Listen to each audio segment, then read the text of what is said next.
Here is the little clippings bag that I made for my Triumph Baylock serger. This is a combination serger. It's a great product, but I just want to show you how we're going to go about making this. I like to have mine set back a little from the edge of the table because I have this clear table that goes around my serger to provide an extra bed for it. So what I did was I used a faux leather and some cork fabric that I just purchased to make this handy little bag. And as you can see, it goes right underneath the serger. And all it is I'm just going to push up here slightly and pull it out. And it's just a flat piece on the top that extends in the back, and then I have this cork fabric which I just lined with a little piece of clear vinyl that I happen to have. So let me take this to the table and we'll talk about what sizes you need, but this is where it's going, so you want to make sure that you know exactly how far you'd like it to go underneath. I have a little pad here, but I wanted it to be anchored so it wasn't falling on the floor. So this is absolutely perfect for mine to go up underneath there. And I have, I'll tell you all about how this is constructed. But also make sure that you like the length, once this gets under your serger, that you like the length of where this is so that it's not resting on the top of your legs or whatever. It doesn't have to be that big of a pouch for your clippings. So let's go to the table and see how we do this. Okay, this is Wendy here, and we're at the table and we're going to figure out how big your bag has to be. Now remember, when we were talking over at the machine, I want to make sure that it wasn't going to come out from underneath the machine. So this is the part that goes under the machine, and it's just a single layer, and I just made it with some faux leather that had a little kind of like fleece type of thing on the back. So this whole back piece on mine is about 15 inches, and the part that is flat on the table is about 8.5 inches. Now when I first made this, I realized when I put it on that this is where this would go, and when I didn't have any backing on it, and this is a piece of it's a lightweight bendable cutting mat for the kitchen, and I bought them. I have them all the time so that I can pick things up and put them into a pot or something, and I'll show you what those look like. Let me grab one because I don't have an assistant today.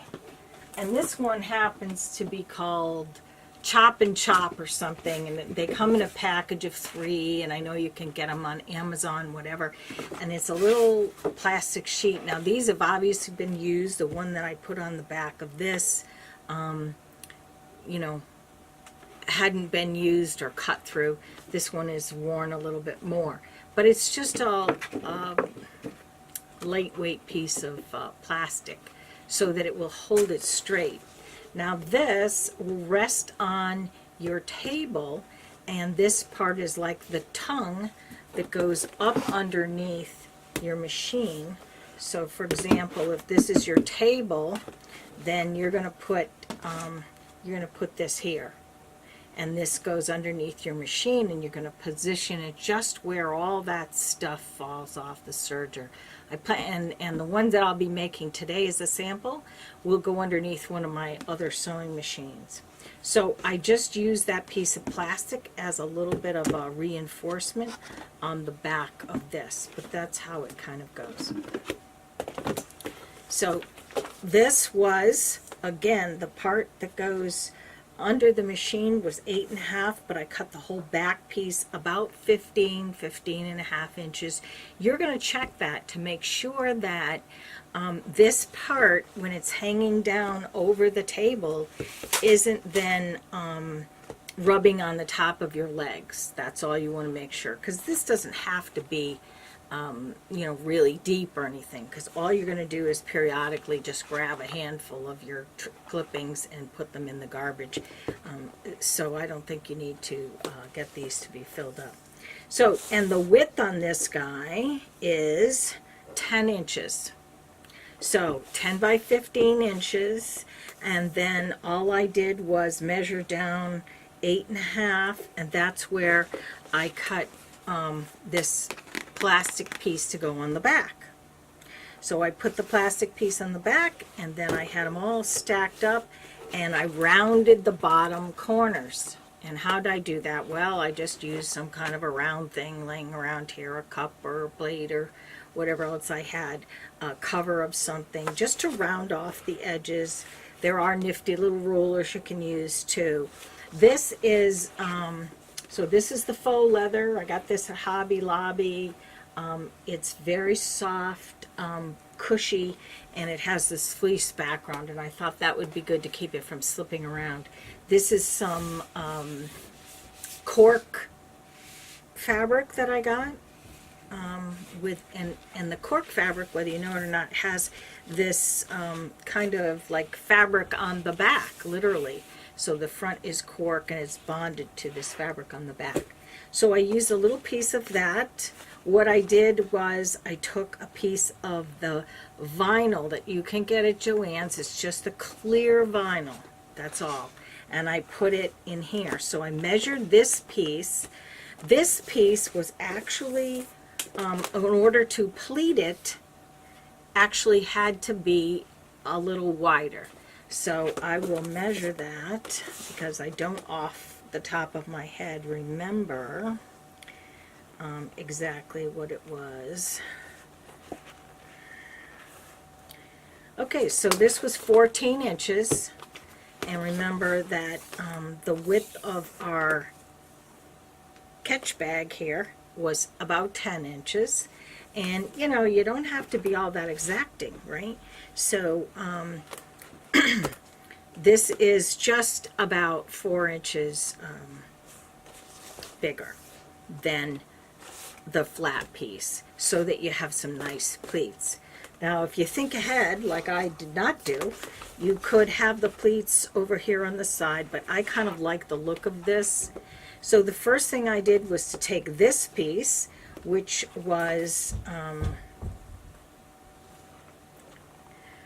about 6.5, 6.25, whatever, and then, as we said, by 14. And then what I did was I took the same size piece of the vinyl and I put it on the front and sewed it right across here, and then flipped it to the inside. Do not press vinyl. It will melt and you will be re-sewing it.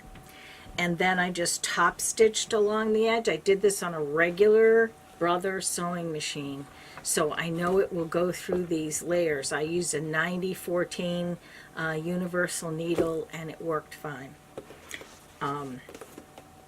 So then, once I took this piece and the vinyl inside, flipped it over, top stitched this edge at 1/4 inch or something just to hold it together, and then you put this down and you put your pleats in it. You can don't pin them, just put like a little clip or something, those little wonder clips or something, and then you put it down and you draw that same circle that you made for the bottom, right? And then all you do is you put it on there, and everything's all cut to be the same. Keep in mind that this vinyl, the only reason I had a seam here is there's no real reason for it. I just took a couple pieces and put them together because it was a little shorter here than I wanted when I first designed it. So what I did was, you have to remember that sometimes this vinyl doesn't want, it will skip stitches on your regular sewing machine. And all I did to fix that was to turn it upside down and sew this piece of plastic here on the back. It's something about the leather that will, or pleather I guess they call it, that will keep the stitches from being even. So then you end up with this back piece of vinyl, you end up with the plastic thing on the back, and you end up with your front piece. And this could be regular cotton, anything you want, with the vinyl on the inside to keep the scraps from sticking to the fabric, and that's pleated. And you lay it up here, you cut along this corner, and then all I did was I took some of this, I cut 1-inch strips of this in any direction, it doesn't matter, and then I just bound the edges going all the way around and coming up the other way. And there you go. So I did like stitching this across here. This is that plastic, little plastic insert thing that's made out of that cutting mat, because then it keeps it rigid. Just remember, you want this to go right at the edge of your table, and then all you do is once it's underneath your sewing machine, you're just going to serge, and then when you have all those little parts and pieces fall down on here, then you're going to sweep them into here, and then you can take it out and empty it anytime you like without it getting into your sewing machine or on the floor or in the wheels of your chair. I have 2 chairs in here that have wheels, and I am constantly taking thread out of those. So I hope that helps, and if you have any questions, please let me know, and I'll help you out. Thanks very much for watching.